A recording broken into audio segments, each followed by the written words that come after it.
All right, you put them in every day.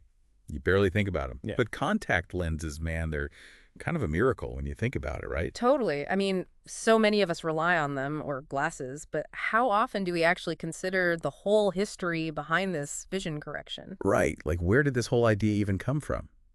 So that's what we're looking at today, the story of the contact lens. From those first kind of crazy concepts to the high-tech ones we have now. Exactly. And we've got a bunch of stuff to dig into, historical accounts, scientific articles, Oh, and even a museum catalog. wow, covering all the bases. Yeah. So we're going to trace the whole evolution. And believe me, there are some surprises along the way. Like, did you know Da Vinci, like Leonardo da Vinci, actually sketched out a contact lens idea? No way. Yeah, way back in the day. And get this, the very first ones people could actually wear, they were made of glass and covered the whole eye. I bet those weren't very comfortable. I can't even imagine. But it all starts with Da Vinci in 1508 with this sketch of a device that could, like, change your eye power through direct contact. Like he was looking into the future or something. In texto pagado, right, that concept. It was pretty impractical back then, obviously. But still, it shows how people were already thinking about, like, messing with light right there on the eye. Yeah, amazing. But hold on, because then we jump ahead to 1636. Enter René Descartes, the philosopher, and he's proposing a liquid-filled lens. You put it right on the cornea. Getting closer, but still, you got to figure out how to keep that thing in place. Exactly. And that's where things get really wild. Yeah. So 1801 rolls around, and we have this guy, Thomas Young. Now, he actually builds a rudimentary lens. Really? Yeah, and get this. He uses wax to stick it to his own eye.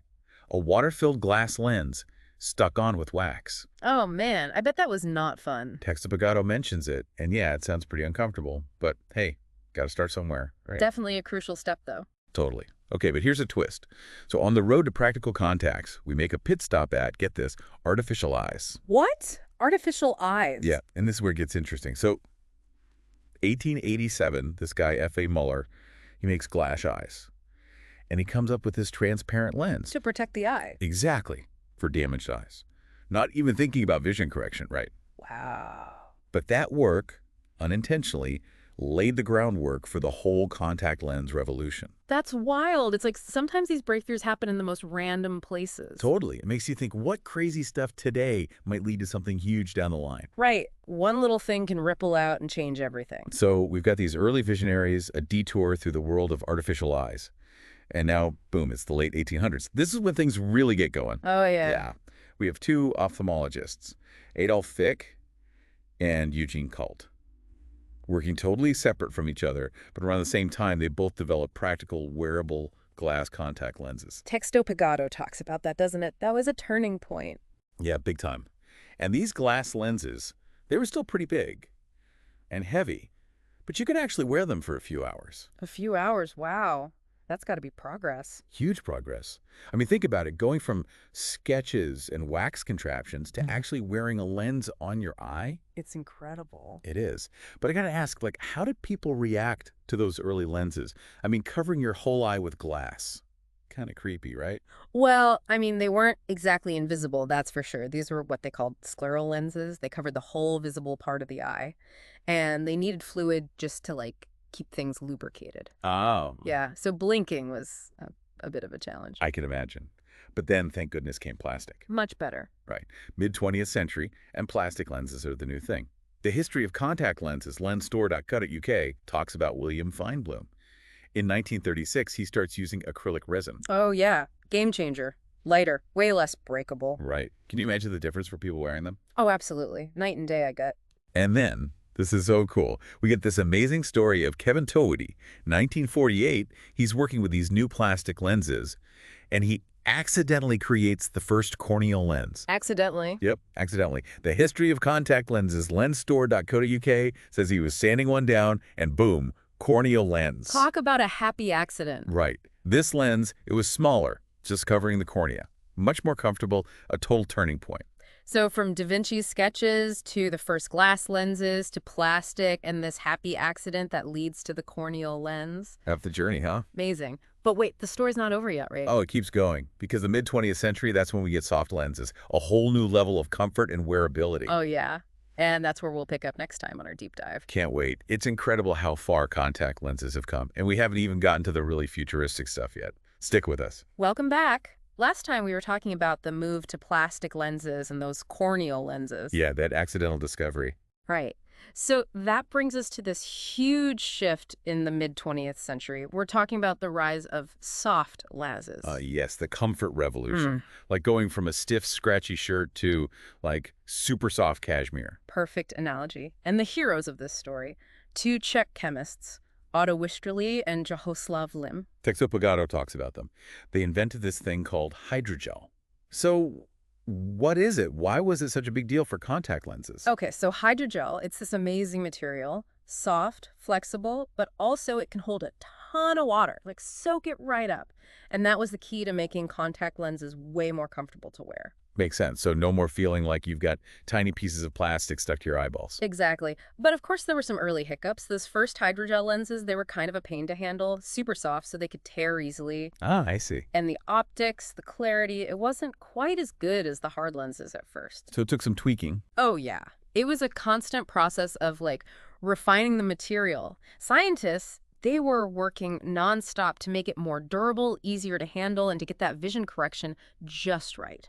It's amazing how much goes into these tiny things. Oh, right? yeah. I mean, I never really thought about the science behind it all. Oh, it's a whole hidden world of innovation. And speaking of which, we got to talk about the rise of disposable lenses.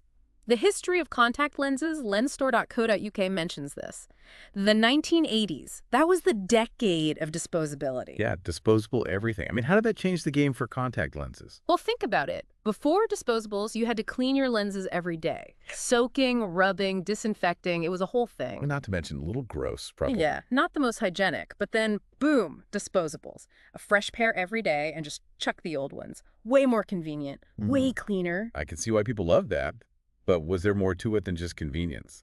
Oh, totally. Disposables made contact lenses way more appealing to a wider audience. You didn't have to commit to that whole cleaning routine. It's funny how something so simple, like throwing something away, can totally change how people feel about a product. Right. And it wasn't just that. The technology kept improving. Comfort, vision correction, it all got better. So yeah, disposables were a big deal. They really opened up the world of contact lenses to, like, everyone. Okay, so hydrogel disposables. What's next in this contact lens evolution? So remember those early hydrogel lenses? And how they weren't great at letting oxygen through? Well, that led to this whole push for better oxygen permeability.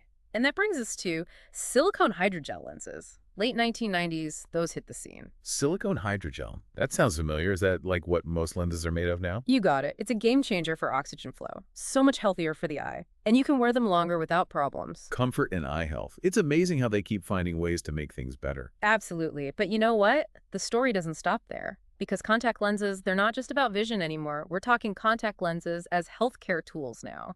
Wait, hold on. What, like contact lenses that can, like, heal you or something? You're not too far off. Yeah. We're entering a whole new era of therapeutic contact lenses, and believe me, it's pretty amazing. All right, so last time you were telling me about these therapeutic contact lenses as healthcare tools.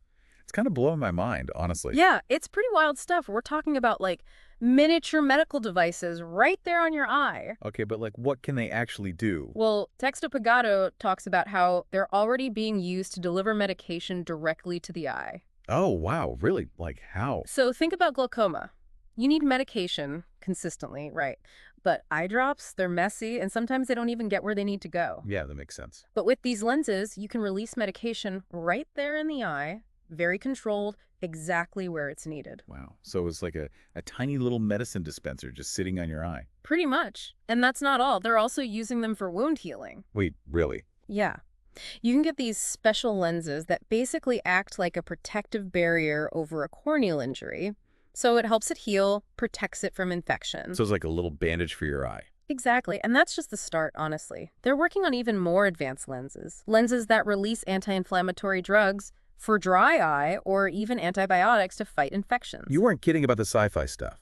But hold on, you said something about smart contact lenses too. What are those? Like contact lenses with AI? Okay, so get this.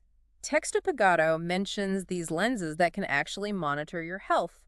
just by being on your eye.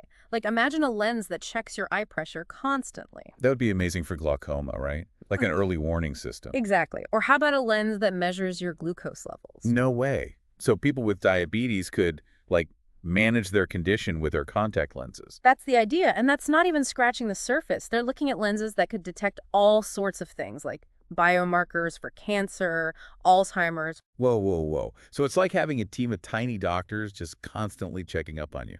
It's incredible. It could totally change how we think about healthcare. Early detection, personalized treatments, all because of this tiny little lens on your eye. So we've come a long way, huh? From Da Vinci's sketches to those early glass lenses, to soft lenses, disposables, and now, smart lenses that can potentially diagnose diseases. It's amazing. It really is. It just shows you what human ingenuity can do. We're always pushing the boundaries. So what's next? What's the next chapter in the contact lens story? What other crazy applications can you imagine? Honestly, I have no idea. But that's what's so exciting. The possibilities, they really feel endless. That's a great note to end on. We've gone from Da Vinci's vision to the future of healthcare, all thanks to the humble contact lens. Thanks for joining us on this deep dive into the incredible world of contact lenses.